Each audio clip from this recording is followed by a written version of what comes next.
Welcome to part one of the three-part series about God, and part one is appropriately entitled About God.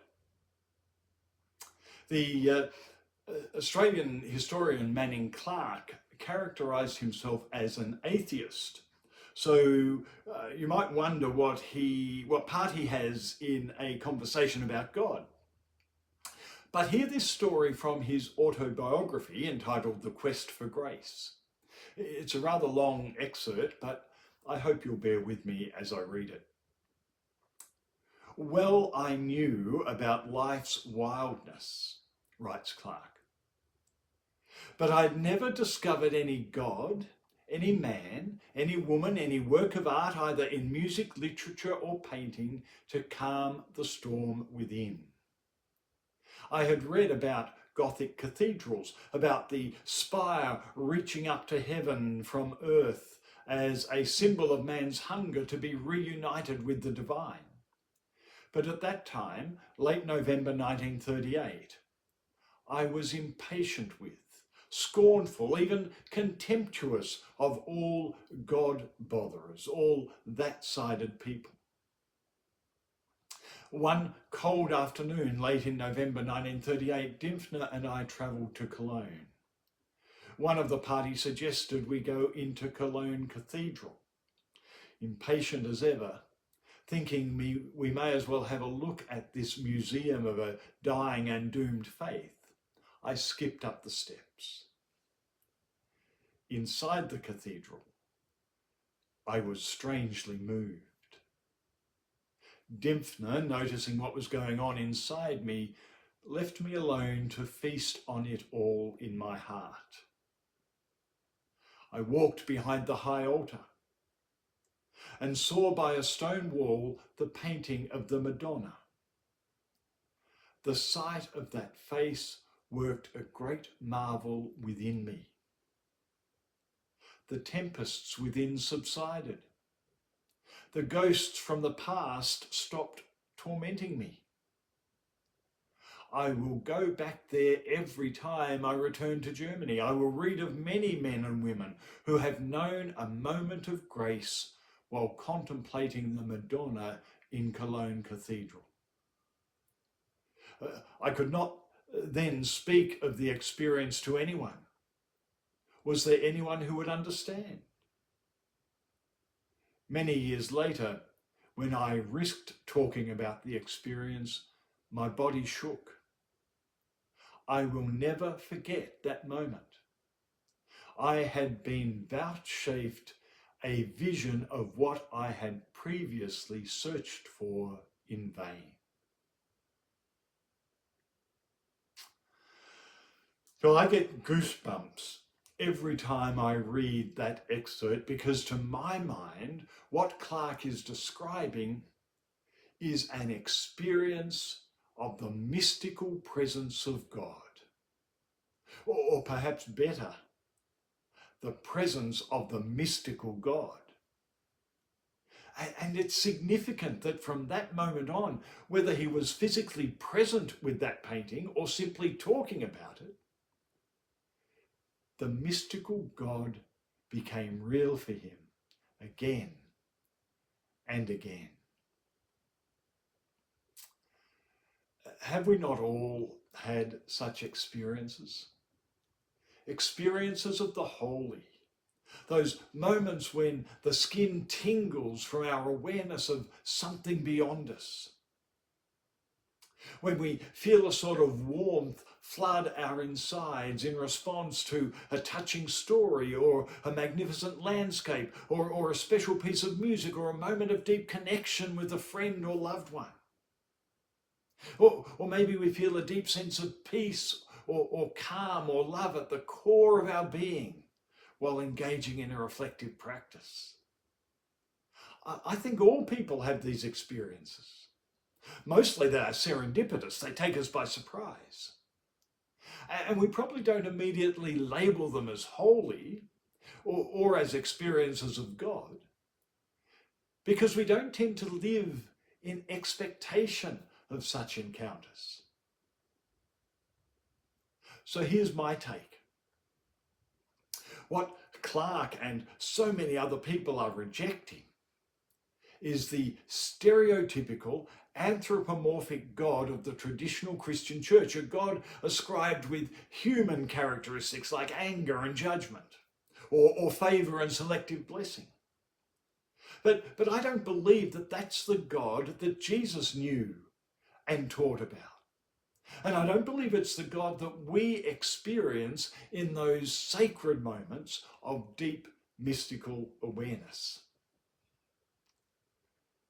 There's a rather fascinating story in the Gospel of Luke that illustrates this tension. It's a story from the days following the death of Jesus, and it features two men walking from Jerusalem to Emmaus. As they walk, they're consoling each other over the loss of their friend Jesus, and they're grappling with the implications of his horrific crucifixion. Now, I'm not going to read the whole story. You can find it at Luke chapter 24 and verses 13 to 35 if you want to check it out. But I do want to highlight a few sentences that just might help us as we recalibrate the way we think and speak about God. Firstly, take this sentence from verse 15. While they were talking and discussing, Jesus himself came near and went with them, but their eyes were kept from recognizing him. Now, what does this mean?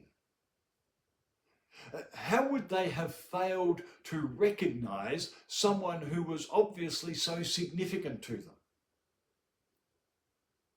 Could it be that the nearness was experienced not as a physical presence, but in a significantly different form, a mystical awareness, perhaps?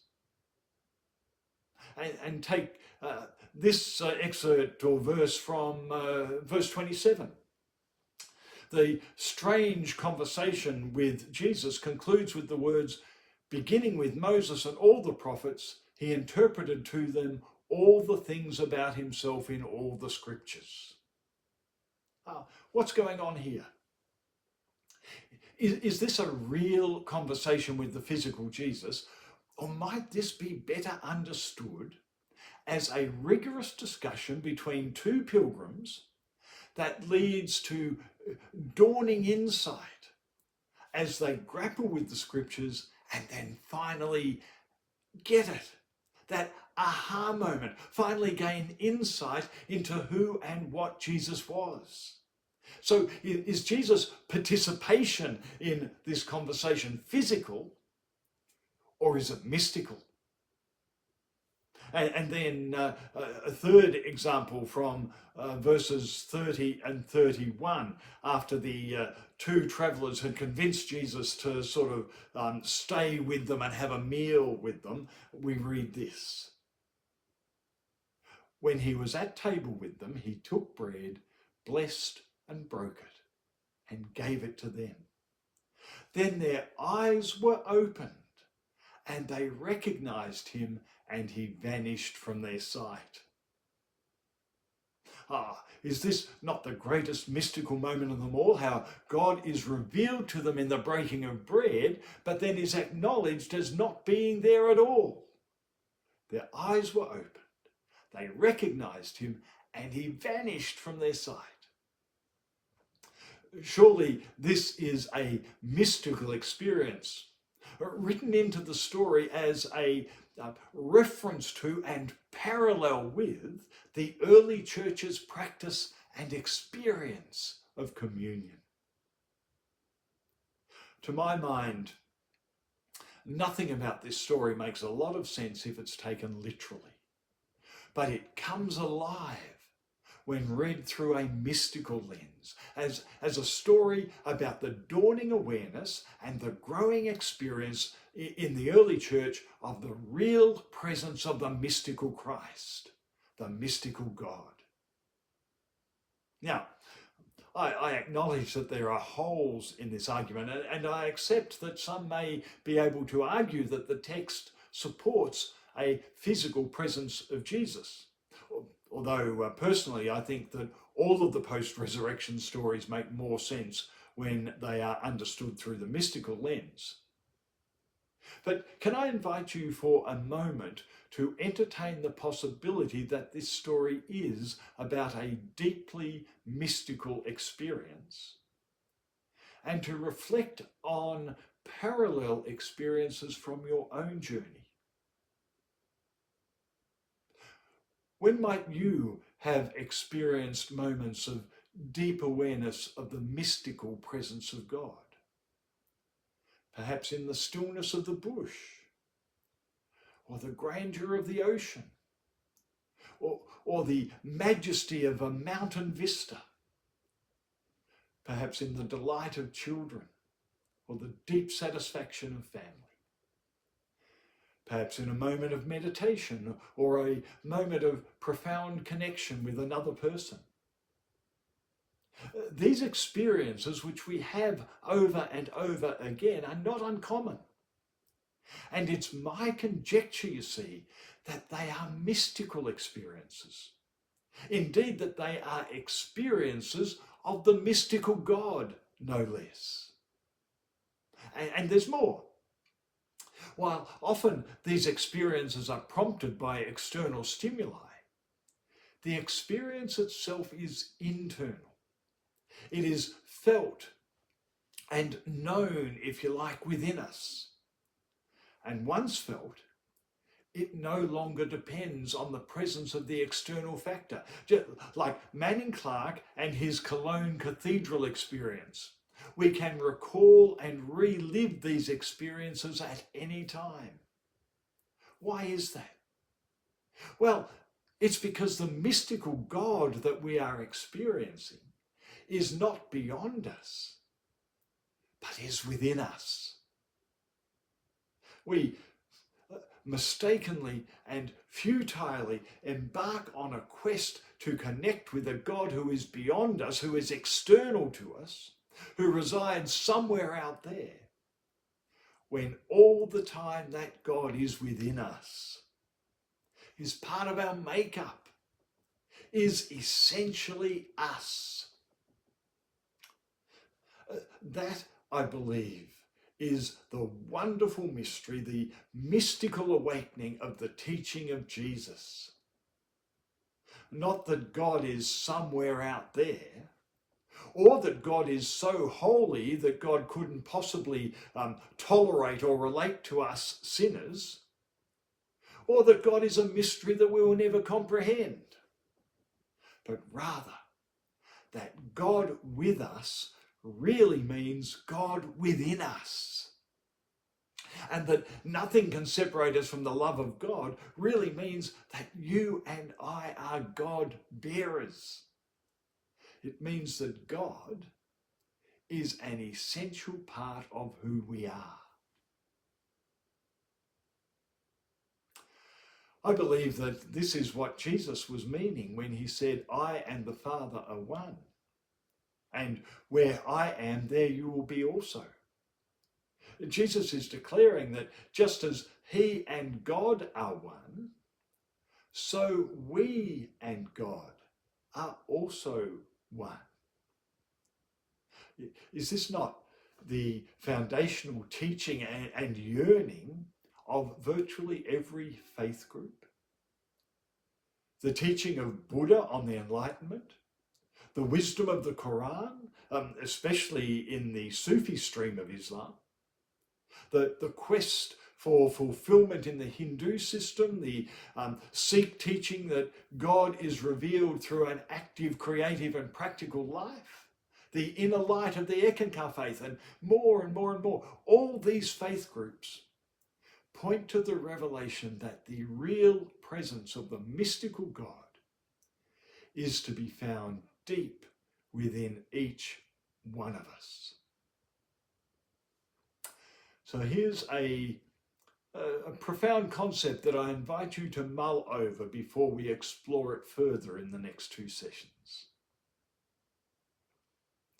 I believe that the faith of Jesus is not that God is some external being or force that we humans must honour and obey or else, but that God, in some deeply spiritual and mystical way, is within us, is of our essence.